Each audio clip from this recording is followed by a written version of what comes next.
वर्मा और आ जाए। वर्मा को ये लिंक मेल पे डाल दूं? हाँ सर, मेल पे डाल दो ना ये लिंक। हाँ।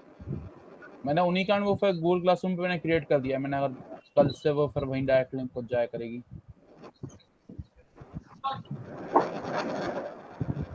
यार ये इसमें व्हाट्सएप पे कॉपी कैसे होता है? व्हाट्सएप पे कम, कंप्यूटर वाले पे? ये देखो नीचे, जहाँ पे अपना वो माइक के निशान बने रहते हैं ना, उसके बगल में कोड लिखा होगा। कुछ नहीं लिखा। डिटेल्स का कोड लिखा होगा। अच्छा, यहाँ से मीट से कर दो, ठीक है, मीट से ही कर देता हूँ मैं। हाँ, मीट से तो हो जाएगा। मैं व्हाट्सएप से कर रहा था। हम्म। हाँ।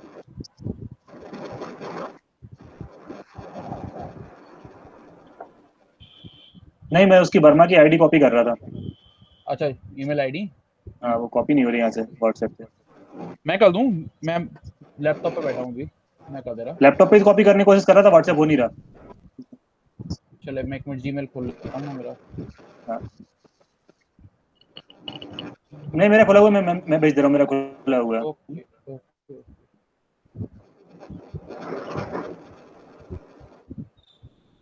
मेरा पता नहीं नेटवर्क पे मैं जब भी स्क्रीन शेयर करता हूँ ना, मेरा हम्म। कनेक्शन ब्रेक हो जाता है। ऐसे कॉल बढ़िया चलते हैं, रिकॉर्डिंग हो जाएगी, सब हो जाएगा, पर जैसे मैं कोई स्क्रीन शेयर करूंगा मेरा कनेक्शन ब्रेक हो जाएगा। अरे यार, ये उसमें होता है यार।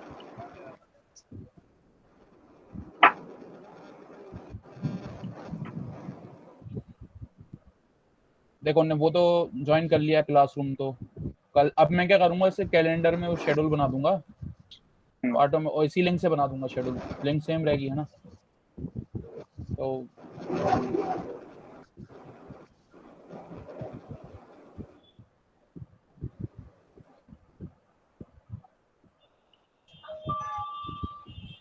और ये लाइट जाने वाली है। नहीं अच्छा, आज 10 तारीख, कल 11 तारीख को लाइट जाएगी 11 से 12 तक। अच्छा, कोई मैंने दिक्कत से नहीं, अपन अभी ना रात में चले पढ़ेंगे, जाए। अपन लैपटॉप से पढ़ते हैं वैसे भी। मैंने अभी ना चले जाए।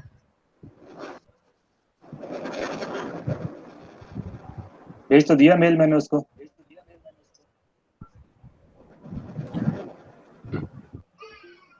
चलो आ गए फिर, कहाँ गई कहाँ गई, ये रहेगी आ गए आ गए आ गए आ गए।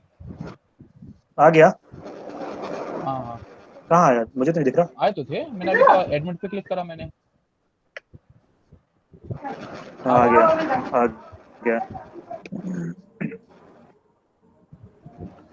ठीक है भाई, चलो तो अब रिकॉर्डिंग शुरू चल करते हैं। रही है। रिकॉर्डिंग चल रही है क्लास की। ओके। आप लोगों को दिख रहा है क्या सिंबल रिकॉर्डिंग का? हाँ, दिख रहा है ना। हाँ हाँ पता देख रहा रहेगा हूँ। आपको, भरोसा है, देख लो।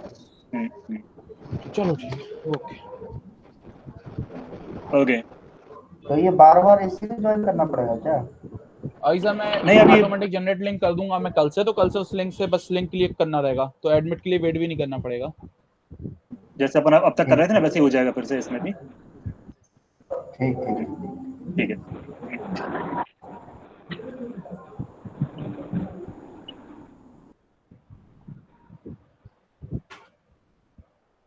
ओके, तो आज से हम शुरू कर रहे हैं संविधान का निर्माण। ये एम लक्ष्मीकांत के नोट मैंने गूगल से डाउनलोड किए हैं। ठीक है, ये मैं शेयर कर दूंगा ग्रुप पे। शायद मैं शेयर कर चुका हूँ शायद पहले, और नहीं किया होगा दोबारा कर दूंगा। ठीक है। ओके। तो संविधान का निर्माण हमें आज से पढ़ना था, तो आज से हम पढ़ रहे हैं। तो संविधान का निर्माण जो है, 1935 में भारतीय राष्ट्रीय कांग्रेस ने पहली बार संविधान निर्माण हेतु संविधान सभा के गठन की मांग की थी। देखो, 1935 का जो एक्ट था, भारत सरकार अधिनियम 1935, उसमें बहुत सारे सुधार किए गए थे भारत के लिए, भारत सरकार के लिए। एक्चुअली वो एक मसौदा था कि भारत में किस तरीके से सरकार चलाई जाए भारत के लिए, मतलब वो एक रिस्पॉन्सिबल गवर्नमेंट भारत के लिए बनाई गई थी वहां से। ठीक है। तो संविधान जो हमारा भारत का अभी वर्तमान संविधान है, उसमें लगभग 200 के आसपास अनुच्छेद जो है वो 1935 से ही लिए गए हैं। ठीक है। उसी के मतलब पूरा पूरा उसको कॉपी किया गया, तो मैक्सिमम पार्ट जो है 1935 के ही उसके लिए गए हैं संविधान में। तो उसी में पहली बार भारतीय राष्ट्रीय कांग्रेस ने मांग की थी कि संविधान निर्माण, भारत के संविधान निर्माण किया जाए, संविधान सभा के गठन की मांग की गई थी। ठीक है। तो संविधान सभा का गठन जो था वो किस प्रकार हुआ था? वो हुआ था कि कैबिनेट मिशन जो है वो आया था 16 मई 1946 को। ठीक है, भारत में। तो कैबिनेट मिशन योजना द्वारा नवंबर 1946 में संविधान सभा का गठन हुआ था। 16 मई 1946 को भारत में संविधान वो कैबिनेट मिशन आया था, ठीक है। और एक्चुअली मार्च में उसको तैयार किया गया था और मई में वो भारत में आ गया था। मार्च में वहां पे ब्रिटेन में तैयार हुआ था, ठीक है। तो इसमें जो हुआ था 1946 में संविधान सभा का गठन हुआ था। इस कैबिनेट मिशन के अकॉर्डिंग जो संविधान सभा का गठन किया गया था उसमें क्या क्या किया गया था, उसमें सीटें कुछ आवंटन जो किया गया था वो किस तरीके से किया गया था कि हर प्रांत व देशी रियासतों को उनकी जनसंख्या के अनुपात में सीट बांटी गई। प्रत्येक 10 लाख लोगों पर एक सीट आवंटित की गई। मतलब हर प्रांत से मतलब क्या था कि जितने भी भारत के एक्चुअली प्रांत से मतलब क्या था कि जो ब्रिटिश भारत जो था उसके पार्ट्स को प्रांत में डिवाइड किया गया था, ठीक है। तो उनके हर एक प्रांत और देशी रियासतों को, देशी रियासतें कौन सी कि जो अभी भी अपने आप को राजे महाराजे मान रहे थे, जिनके अपने अभी राजघराने थे, उन सबको कुछ जनसंख्या के अनुपात में सीट आवंटित की गई थी, ठीक है। और प्रत्येक 10 लाख लोगों पर एक सीट आवंटित की गई। आवंटित सीटों का निर्धारण जो है 3 प्रमुख समुदायों मुस्लिम, सिख व सामान्य। अब मुस्लिम और सिख के अलावा सामान्य कौन से थे, इन दोनों के अलावा जो भी बचे वो सामान्य। मतलब मुस्लिम और सिख को अलग कर दिया गया, बाकी सबको सामान्य रखा गया, ठीक है। कुछ छोड़कर अन्य सभी के बीच में किया गया। देशी रियासतों के प्रतिनिधियों का चयन जो है रियासतों के प्रमुखों द्वारा किया जाना था। अब देशी रियासतों का मतलब ये नहीं था कि देशी रियासत में कोई राजा है तो वही उसका प्रमुख होगा, जरूरी नहीं है। वो राजा के द्वारा कोई और उनका एक प्रतिनिधि संविधान सभा में चयनित किया जाएगा, ठीक है। ये उसमें कैबिनेट मिशन में बनाया गया। तो कैबिनेट मिशन जो आया था एक्चुअली उसमें काफी सारी खामियां थी। तो पहले हम कैबिनेट मिशन देख लें, ठीक है, थोड़ा सा, फिर इस पे आते हैं।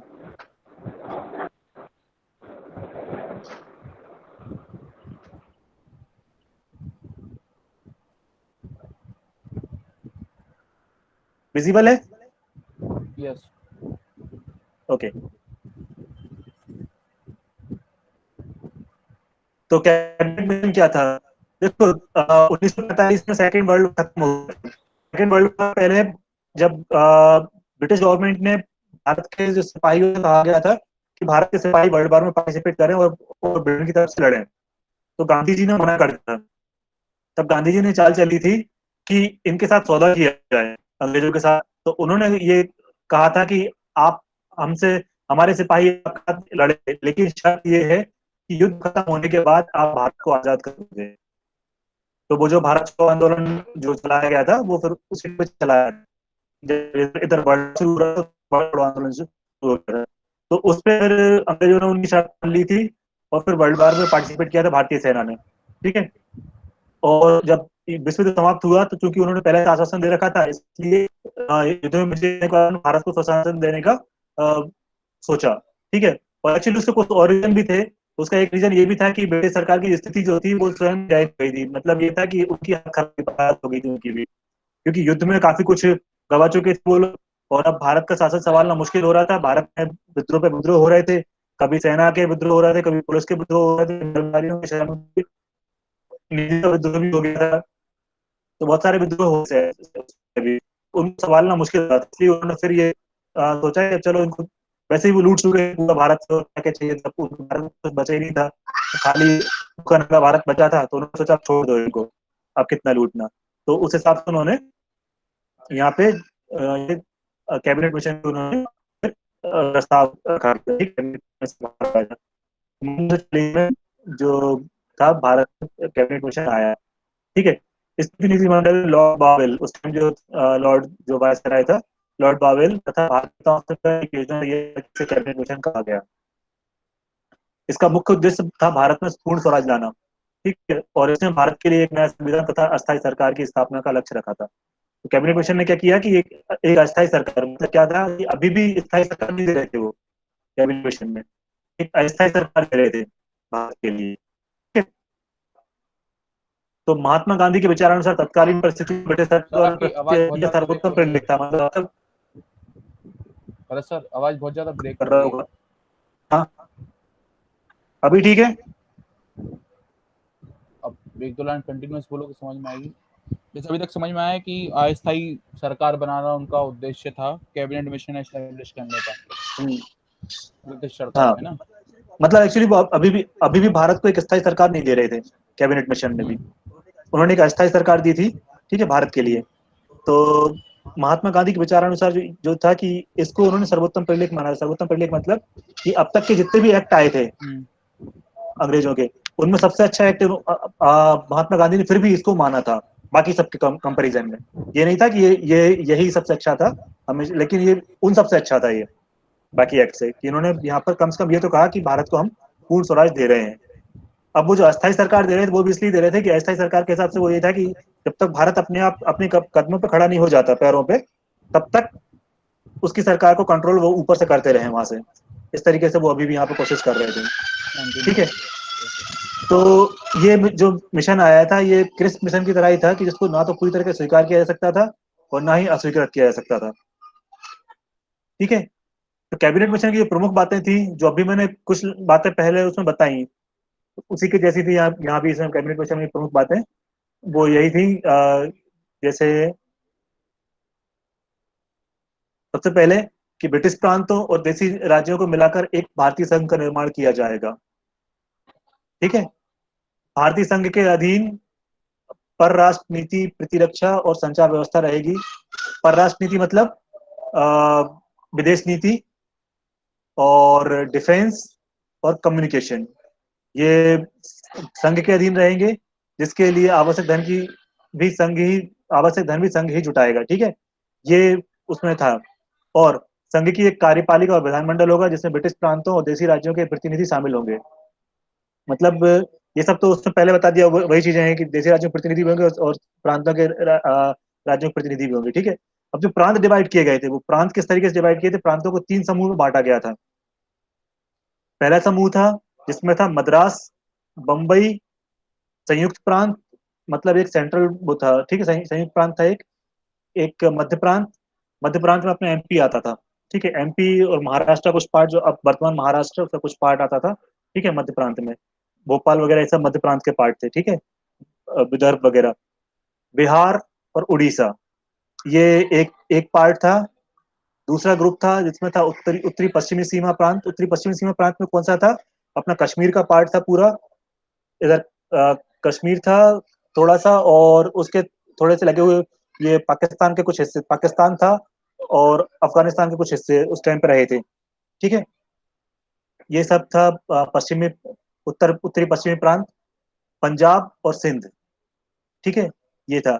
और सी पार्ट था बंगाल और असम। हमारा ये जो 7 सिस्टर्स कंट्री कहलाता है, 7 सिस्टर्स पार्ट कहलाता है भारत का,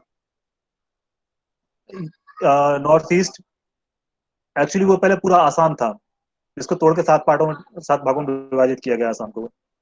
ठीक है, तो ये 3 पार्ट में उन्होंने पूरे प्रांतों को विभाजित किया था। तो प्रत्येक समूह को अधिकार दिया था कि वो अपने विषय के संबंध में निर्णय लें। अपने विषय से मतलब ये है कि उनके हित में क्या है, वो सारे के सारे विषय वो बना लें, और उसमें उसके विषय में निर्णय लेने का पूरा अधिकार इन सभी समूहों को दिया गया था। ठीक है, और प्रांतीय मंत्रिमंडल शेष विषय जो थे, मतलब जो ये लोग नहीं ले पा रहे थे, उनका निर्णय जो था प्रांतीय मंत्रिमंडल को सौंप दिया था। प्रांतीय मंत्रिमंडल से क्या था कि उस प्रांत का जो मंत्रिमंडल होगा वो उस विषय में पे निर्णय ले सके। ठीक है, फिर उसके बाद था उसमें कि देसी राज्यों के जो विषय संघ को नहीं सौंपे जाएंगे उन पर देसी राज्यों का ही अधिकार होगा। मतलब देसी राज्य चाहे तो अपने जो जो भी विषय हैं वो संघ को ना सौंप के उन पर खुद अपना अधिकार बना लें। ठीक है, और संविधान के निर्माण के बाद ब्रिटिश सरकार देसी राज्यों को सार्वभौम संप्रभुता का अधिकार हस्तांतरित कर देगी। मतलब संविधान निर्माण जब हो जाएगा तो देसी राज्य या देसी रियासतें जो थी, उनको ब्रिटिश सरकार जो है वो अपने आप में एक इंडिपेंडेंट राज्य बनाने का अधिकार दे देगी। मतलब वो भारत में रहते हुए भी इंडिपेंडेंट रहेंगे, यानी उन पे भारतीय संघ का जो है ज्यादा वो दखल नहीं होगी उसमें भी। ठीक है, तो ये था। और योजना के कार्यान्वित होने के 10 वर्ष पश्चात या प्रत्येक 10 वर्ष पर प्रांतीय विधानमंडल बहुमत द्वारा संविधान की धाराओं पर पुनर्विचार कर सकता है। मतलब ये था कि जो भी संविधान में धाराएं लगाई जा रही हैं उन पे हर 10 वर्ष में उनकी समीक्षा की जाए। ये इस तरीके का उन्होंने कैबिनेट मिशन में प्रस्ताव रखे थे। तो इसमें जो था मेनली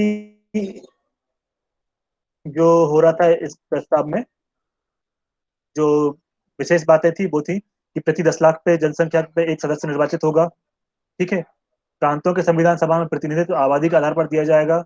मतलब किस प्रांत में कितनी आबादी है उसके आधार पर संविधान सभा में उनके प्रतिनिधित्व दिए जाएं। यानी अल्टीमेटली वही था अगेन, 10 लाख पे एक, ठीक है। अल्पसंख्यक संख्यक वर्गों को आबादी से अधिक स्थान देने की प्रथा समाप्त हो जाएगी। ये क्या था कि पहले जो वो किया था उन्होंने, अ, जो पहले किया था ना, इन्होंने विभाजन किया था कि उनकी जो अल्पसंख्यक वर्ग हैं, जो भी वर्ग हैं, उनकी जितनी भी जनसंख्या है उसके उससे ज्यादा उन्होंने उनको प्रतिनिधित्व दिया था। अब उसके बात प्रतिनिधित्व को उन्होंने यहाँ पे खत्म कर दिया था। यानी यहाँ पे अल्पसंख्यक वर्ग को अलग से नहीं करके सीधा सीधा उस 10 लाख में शामिल कर लिया, ठीक है। रियासतों को भी जनसंख्या के आधार पर ही प्रतिनिधित्व दिया जाएगा। ये भी उन्होंने रियासतों के लिए थोड़ा अलग किया था उन्होंने पूरा, ठीक है। प्रांतों के लिए अलग था, रियासतों के लिए अलग था पूरा। संविधान सभा की बैठक दिल्ली में होगी और प्रारंभिक बैठक में अध्यक्ष एवं अन्य पदाधिकारियों का चुनाव कर लिया जाएगा, ठीक है। प्रांतों के लिए अलग संविधान की व्यवस्था की योजना के अंतर्गत थी। मतलब ये था यहाँ पर कि देखो, यहाँ प्रांत जो थे उनके लिए अलग संविधान बनाने की परमिशन दी गई थी। यानी जो संघ का संविधान है वो तो अलग रहेगा और उनका संविधान अपना अलग रहेगा। प्रत्येक समूह अपने संविधान के संबंध में तथा संघ में रहने का निर्णय करेगा। मतलब अब ये था जैसे अमेरिका में चलता है दोहरी नागरिकता, और उनका सबका हर एक राज्य का अपना अलग संविधान भी है। सिमिलरली यहाँ भी उन्होंने वही कोशिश की थी कि यहाँ भी वो लोग अपना अपना संविधान बना लें, और वो चाहे तो संघ में रहें और चाहे तो अलग रहें। केंद्र में एक अस्थायी सरकार की स्थापना होगी और उसमें भारत के सभी प्रमुख दलों के प्रतिनिधियों को शामिल किया जाएगा। केंद्रीय शासन के सभी विभाग इन प्रतिनिधियों के अधीन रहेंगे तथा वायसराय इनकी अध्यक्षता करेगा। मतलब अभी भी वायसराय था, ठीक है, जो इन सबका अध्यक्ष था। इसमें अस्थायी सरकार जो होगी उसमें भारत के सभी प्रमुख दलों के प्रतिनिधि होंगे, और उनकी अध्यक्षता कौन कर रहा था? वायसराय, ठीक है। इंग्लैंड भारत को सत्ता सौंप देगा। ये वायसराय कब तक रहेगा? जब तक कि सरकार अस्थायी रहेगी। अस्थायी सरकार के बाद जब सरकार एक बार एस्टेब्लिश हो जाएगी फिर वायसराय हट जाएगा, ये उसमें था, ठीक है। यानी लेकिन इसमें क्या लगता है, इसमें लगभग 10 साल और लगते। तो इंग्लैंड भारत को सत्ता सौंप देगा, और इस सिलसिले में जो जो मामले उत्पन्न हो उन्हें तय करने के लिए भारत और इंग्लैंड के बीच एक संधि होगी। मतलब अगेन इंग्लैंड और भारत के बीच में एक संधि होती, ठीक है। हालांकि संधि हुई थी उस टाइम भी, जब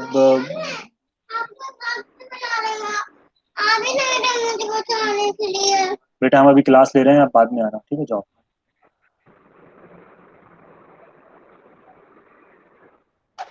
ओके।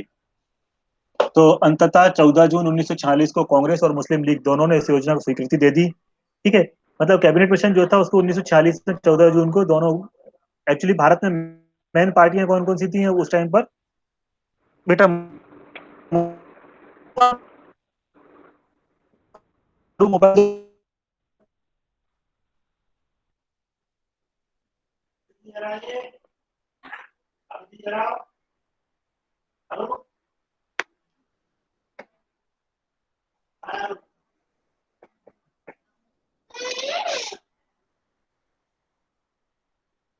ओके। तो मतलब दो ही पार्टियां मेन थी पहले, एक कांग्रेस और एक मुस्लिम लीग, ठीक है। तो दोनों ने इस योजना को स्वीकृति दे दी थी 14 जून 1946 को। हिंदू महासभा तथा साम्यवादी दल ने इसकी कटु आलोचना की। हिंदू महासभा और एक साम्यवादी दल, दो दल और थे, लेकिन इनकी थोड़ी सी जो थी वो ज्यादा बड़े दल नहीं थे। मेन तो कांग्रेस और मुस्लिम लीग थे जो राजनीतिक थे। एक्चुअली ये दो दल जो थे राजनीतिक नहीं थे, ठीक है। ओके। अंतरिम सरकार की स्थापना के प्रश्न पर कांग्रेस तथा मुस्लिम लीग में मतभेद हो गया।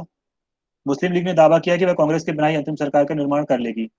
मतलब जो अंतरिम सरकार से क्या था कि जो अस्थायी सरकार दे रहे थे, तो उसमें जो था कांग्रेस और मुस्लिम लीग में इसमें मतभेद हो गया, क्योंकि मुस्लिम लीग चाहती थी कि जिन्ना प्रधानमंत्री बने, और कांग्रेस चाहती थी कि जवाहरलाल नेहरू प्रधानमंत्री बने।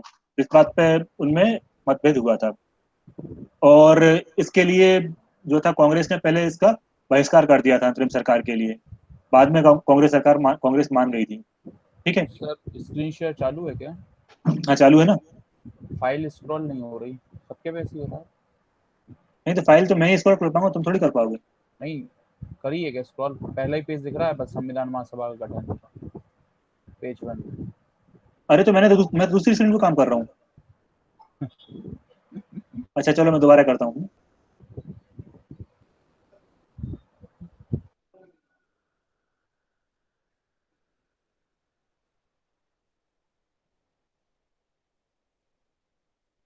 मैं इस स्क्रीन पे बता रहा था।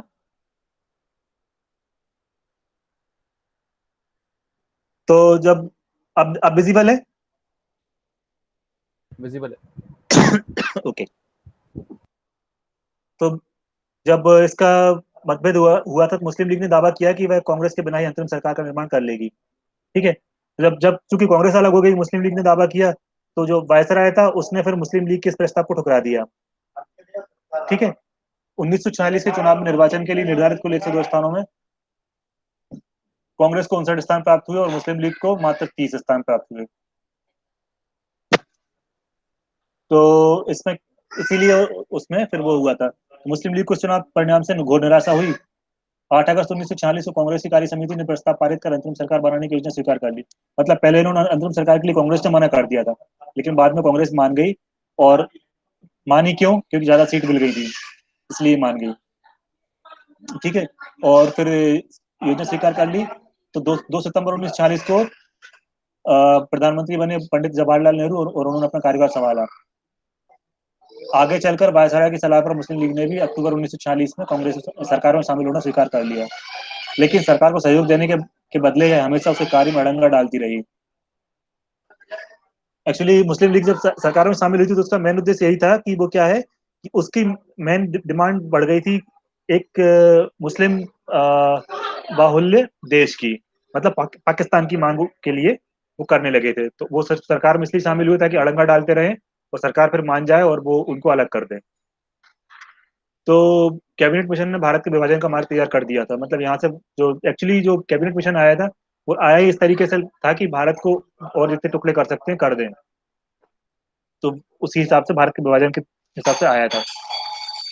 तो उसमें जब पाकिस्तान की जब बना था तो पाकिस्तान के लिए उन्होंने क्या किया था कि उन्होंने जब ये कैबिनेट मिशन ने फिर जो देसी रियासतें थी उनको ये बोल दिया था कि आपको जिस राज्य में शामिल होना, जिस देश में शामिल होना हो जाओ, या तो भारत में शामिल हो जाओ या पाकिस्तान में शामिल हो जाओ। मतलब कोई भी राज्य, जैसे हैदराबाद था यहाँ हमारे साउथ में, पाकिस्तान कहाँ है? उत्तर में। ठीक है, नॉर्थ वेस्ट में पाकिस्तान है, और यहाँ हैदराबाद था। तो ये हैदराबाद जो पाकिस्तान में शामिल हो रहा था, जो कि कहीं से कनेक्टेड नहीं है दोनों आपस में, लेकिन वहां से पाकिस्तान में शामिल हो रहा था, यानी पाकिस्तान का पार्ट कहलाता है हैदराबाद। जूनागढ़ रियासत वो भी पाकिस्तान में शामिल होने की कोशिश कर रही थी। भोपाल वो पाकिस्तान में शामिल हो रहा था। मतलब ये सारे के सारे पार्ट जो हैं ये पाकिस्तान के पार्ट होते हैं, यानी भारत जो है टुकड़ों में बटा होता है। जैसे अब इंडोनेशिया जैसे ये है क्या बोलते हैं हमारा इंडोनेशिया, ये जो द्वीपों का समूह है, इस तरीके से भारत जो होता कि अलग अलग टुकड़ों का पार्ट होता। इस तरीके से उन्होंने बना के गए थे पूरा कि भारत के विभाजन का। ठीक है। तो अब अगर इस योजना का मूल्यांकन करते हैं तो ये तो फिर हिस्ट्री की बात है, इसको हम छोड़ दें, इसकी बात नहीं करते। फिर हम वापस से अब पुरानी स्क्रीन पे आ रहा हूँ मैं। ठीक है। तो ये था कैबिनेट मिशन।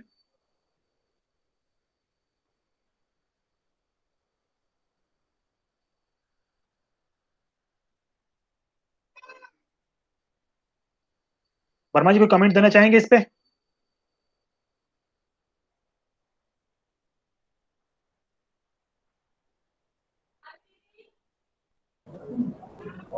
नहीं नहीं, पढ़ा है पढ़ा, अभी तो मैं कुछ नहीं बोलूँ। ठीक है, कंटिन्यू करूँ।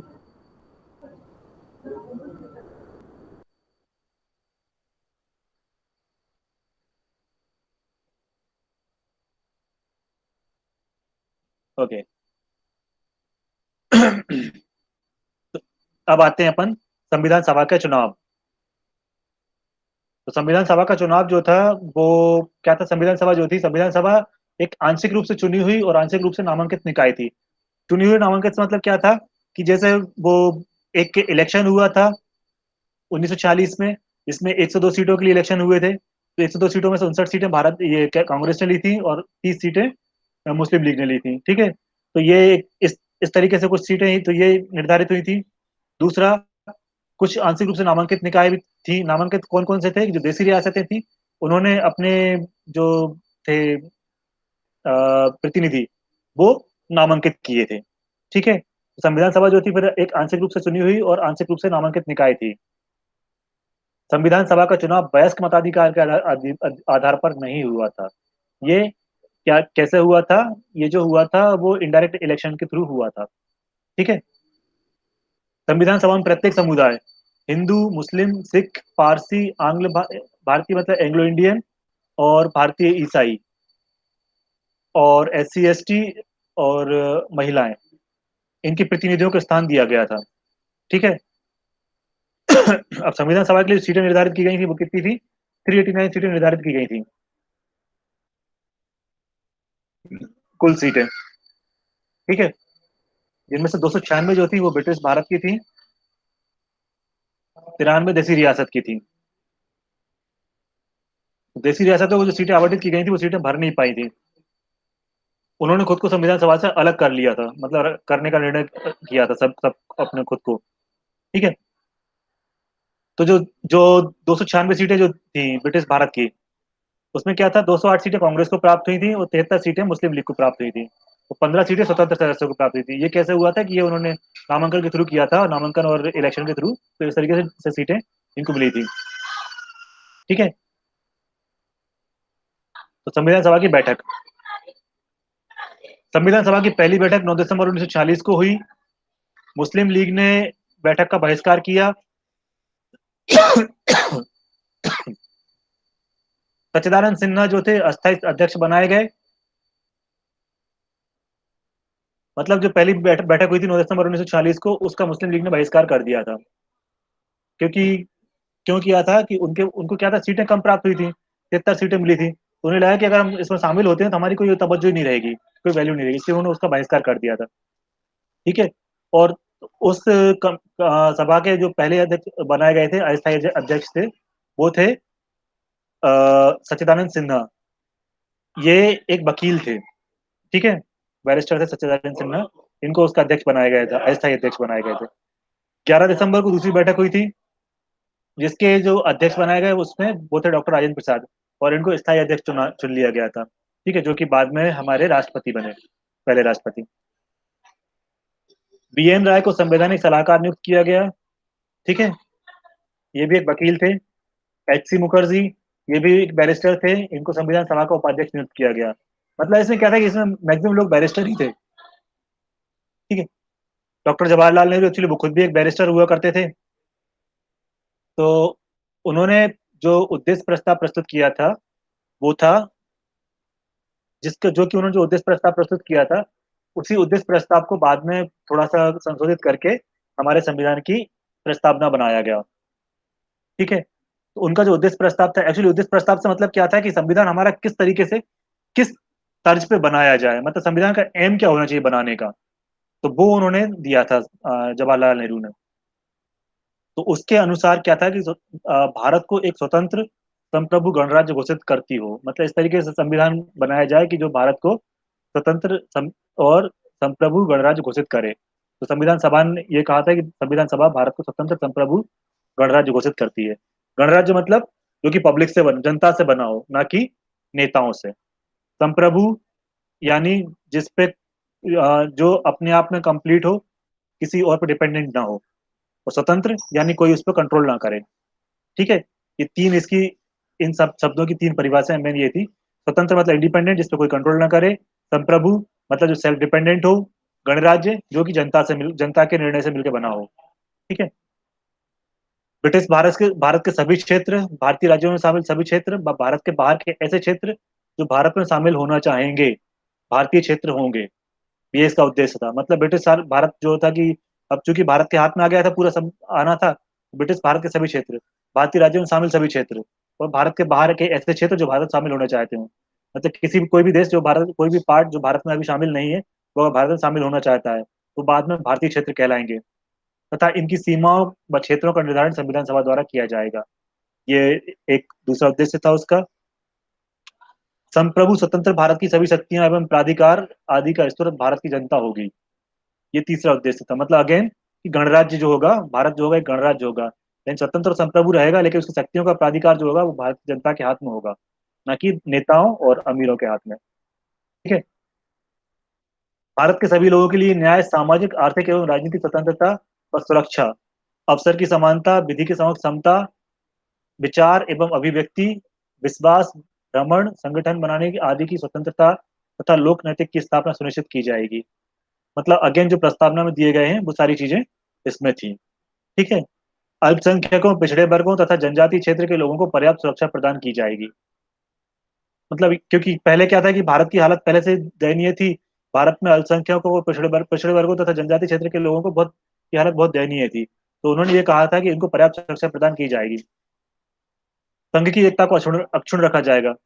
मतलब ये था कि अगर भारत का एक संघ बन जाए, जैसा जो कैबिनेट मिशन जो लाया था उसमें ये था कि भारत के टुकड़े हो जाएंगे, लेकिन इन्होंने कहा था कि भारत का अगर संघ बन गया तो फिर उसके टुकड़े नहीं होंगे। विश्व शांति, ये एक बहुत बड़ा पॉइंट रखा था उन्होंने कि विश्व शांति एवं मानव कल्याण को बढ़ावा देने के निमित्त उसके योगदान को सुनिश्चित किया जाएगा। मतलब ये था कि ऐसा नहीं है कि भारत सिर्फ और सिर्फ खुद के बारे में सोचेगा, भारत विश्व शांति एवं मानव कल्याण को बढ़ावा देने के निमित्त अपने योगदान को सुनिश्चित करेगा। ये था इसका, ये उसके जो जवाहरलाल नेहरू ने कुछ उद्देश्य दिए थे, उद्देश्य प्रस्ताव, वो ये थे। तो इन्हीं को बाद में परिवर्तित करके संविधान की प्रस्तावना का निर्माण किया गया। ठीक है।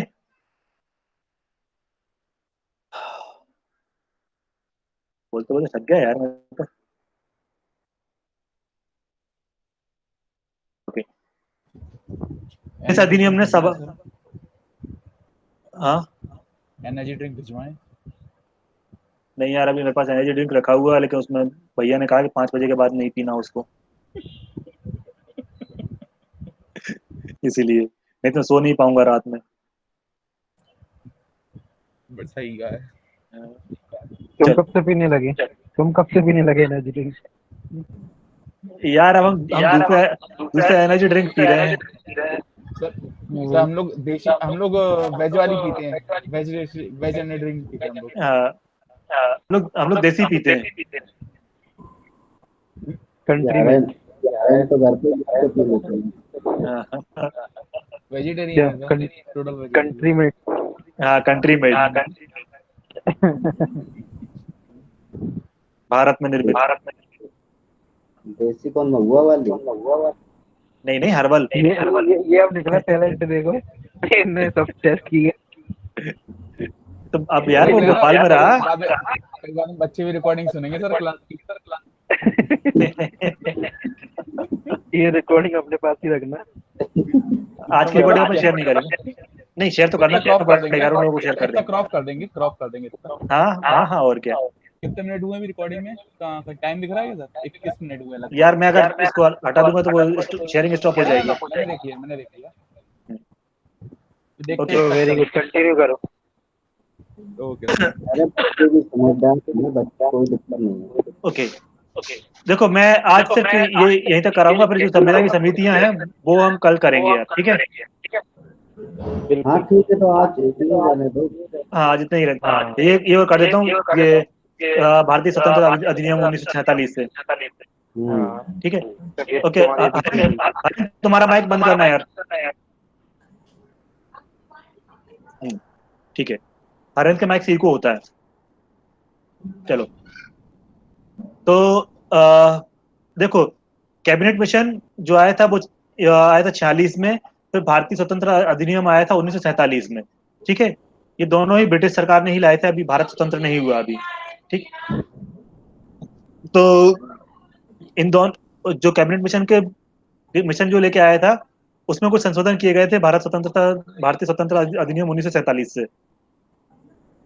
तो उसने जो संशोधन किए थे वो इस तरीके से थे कि इस अधिनियम ने सभा को ब्रिटिश संसद द्वारा भारत के संबंध में बनाए गए किसी भी कानून को समाप्त करने अथवा बदलने का अधिकार दे दिया। मतलब पहले यह था कि जो आया था कैबिनेट मिशन, उसमें यह था कि ब्रिटिश संसद ने जो संविधान जो कानून बना के भारत को दिए थे उनको संविधान खत्म नहीं कर सके, संविधान सभा समाप्त नहीं कर पाएगी। ठीक है, लेकिन 1947 के अधिनियम ने जो था वो ये अधिकार भारत की संविधान सभा को दे दिए थे कि वो किसी भी कानून को समाप्त या बदल सकती है। ठीक है, इसने सभा को भारत का संविधान निर्माण एवं भारत के लिए आम कानून लागू करने के ये 2 काम सौंपे। मतलब पहले तो ये संविधान निर्माण करे और फिर भारत के लिए आम कानून लागू करे, ये 2 काम इस भारतीय स्वतंत्रता अधिनियम ने संविधान सभा को सौंपे। इस प्रकार संविधान सभा स्वतंत्र भारत की पहली संसद बन गई थी। मतलब पहले संसद क्या थी, ये नहीं थी। फिर बाद में संविधान सभा ही अपने आप में एक संसद कहलाई, क्योंकि मेनली क्या है, संविधान निर्माण और कानून लागू करना, संसद की यही 2 काम होते हैं। ठीक है, ये दो काम कौन कर रहा था? संविधान सभा कर रही थी। तो ये पहली भारत की संसद कहलाई। फिर विभाजन के बाद मुस्लिम लीग के सदस्य संविधान सभा से अलग हो गए, अतः संविधान सभा के लिए सदस्यों की जो संख्या थी वो कितनी बची? पुनः आवंटन हुआ सदस्यों का, और फिर कुल सीटों की संख्या कितनी रह गई थी? 299 रह गई थी। ठीक है, पहले जो थी 389 थी, फिर 299 रह गई थी मुस्लिम लीग के अलग होने के बाद। ठीक है, जिसमें से 229 सीटें ब्रिटिश भारत के लिए एवं 70 सीटें देसी रियासतों के लिए सुनिश्चित की गई। तो ये थे जो संशोधन किए गए थे 1947 के अधिनियम के बाद। अब आती संविधान सभा की समितियां। तो समितियों को फिर मैं कल की क्लास में करने की कोशिश करूंगा। हाँ, ठीक है? कल डिस्कस कर लेंगे सर। हाँ, आज के लिए हम इतना ही छोड़ देते हैं। अच्छा, ये रिकॉर्डिंग जो है कहाँ मिलेगी? ये रिकॉर्डिंग कैसे देखेगी? मतलब कैसे? रिकॉर्डिंग हम अमन एक काम करो यार, अभी सर जो व्हाट्सएप अभी जो क्लासरूम है ना, देखो हाँ, आप तीनों ने उसको ऐड कर ही लिया है, मैं उसी पे लिंक पोस्ट करूंगा। हाँ ठीक है, रोज की लिंक वहीं पे पोस्ट कर दिया करूंगा, तो एक व्हाट्सएप ग्रुप पे सिक्योरिटी भी बनी रहती है, हर कहीं लीक नहीं अमन सुनो तो, हाँ एक काम करो, तुम इसको डाउनलोड कर लो और हाँ यूट्यूब पे डाल दो। यूट्यूब पे तो डाल दूंगा, वैसे बाय डिफॉल्ट गूगल ड्राइव पे रहेगी। हाँ वही बोलना, बाय डिफॉल्ट गूगल ड्राइव पे है, उसको यूट्यूब पे डाल दो। ठीक है, ठीक है, तो वहां से कोई भी कभी भी देख सकता है, ओके, सुन सकता है ना? आज अपलोड सुन कर सकता है, दूंगा। देख सकता है? ठीक है, और हेडिंग इससे क्या डालना है तुम्हारी चैप्टर का? हेडिंग डाल देना, कुछ भी डाल देना तो अपने हिसाब से। लेकिन वो कॉन्स्टिट्यूशन में डाल फॉर्मेशन ऑफ कॉन्स्टिट्यूशन डाल दूंगा मैं। नहीं ऐसा मत डालना, तुम तो एक चैनल बना के डाल दो, तुम्हारा चैनल पॉपुलर हो जाएगा। मेरा तो चैनल है, उसी पे डाल दूंगा ना हाँ मैं, उसी में डाल देना। एक अलग से प्लेलिस्ट बना के डाल दूंगा। और क्या, हाँ कॉन्स्टिट्यूशन डाल देना, हाँ और इसका टाइटल दे देना अलग से कुछ भी। ठीक है, हाँ ठीक, इसका दे देना संविधान निर्माण, playlist संविधान निर्माण, संविधान निर्माण। ठीक है, लिख लेता हूँ यहाँ पे, यूट्यूब संविधान निर्माण, और लिंक मैं उस पर डाल दूंगा फिर। हाँ क्या बोलते हैं, व्हाट्सएप ग्रुप ग्रुप में, व्हाट्सएप ग्रुप पे। ठीक है, पे, और फिर गूगल ड्राइव से डिलीट कर दूंगा। और क्या गूगल